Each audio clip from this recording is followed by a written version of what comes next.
Welcome to my madness, ladies and gentlemen. Today we're going to be taking a look at this Mattel DC Multiverse Poison Ivy from a few years ago.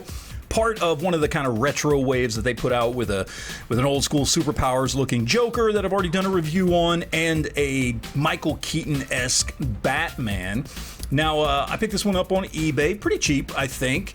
And, you know, we're going to crack it open, take a look inside, see whether or not this is something that is still worth picking up today. All right, so we have her out of the package. Now, as far as accessories go, she does come with some plant effects for her arms and legs, and she does come with a crossbow as well. And as far as the figure goes, paint, sculpt, articulation, all that good stuff, it's a solid looking figure. It's fairly plain. I think the head sculpt is probably the best thing about it, which it's not that the head sculpt is fantastic or anything like that, but it's solidly done, although the hair on the back kind of makes her constantly look a little bit down.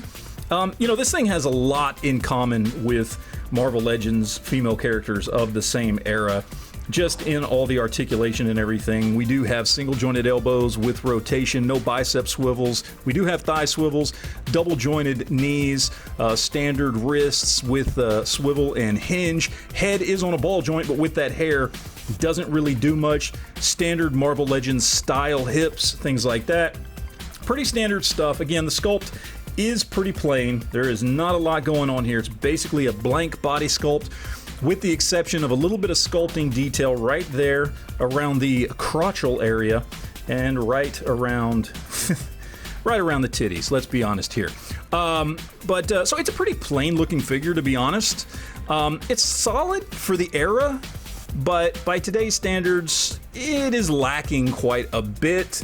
But, I mean, for a accurate representation of Poison Ivy, I think it works. So for some comparisons here, we have on the left a DC Icons Batman. On the right, we've got a DC Direct Animated Batman. And here we have a DC Superheroes Batman and a DC UC Batman. And here we have the DC Multiverse Red Robin and the DC Multiverse Joker. So now let's talk about whether or not this thing is worth it. Now I picked this thing up for 18 bucks with free shipping, new in package. I think at that price it's worth it, right?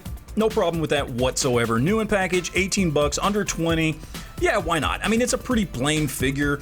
It is antiquated, at least to an extent, you know, with the articulation. But all in all, I mean, it's a solid representation of Poison Ivy. And for 20 bucks or less, I would say absolutely yes, it's worth it. However, I would say once you get over 20 bucks, it starts to get a lot less worth it because it's not a great figure. It's an okay figure and a decent representation, but there's really nothing special about this. So while, yeah, I'm glad I have it because I picked it up for a good price and it did have all the accessories new in package, your mileage may vary depending on whether or not you find it at that price. And honestly, once you hit the $20 mark, I don't think it's actually worth it at that point. There are better Poison Ivy figures out there on the market, and I think while it's got some good aspects to it, at that price range, just not something that I would recommend. So that is it, guys. Appreciate you watching, and always remember to enjoy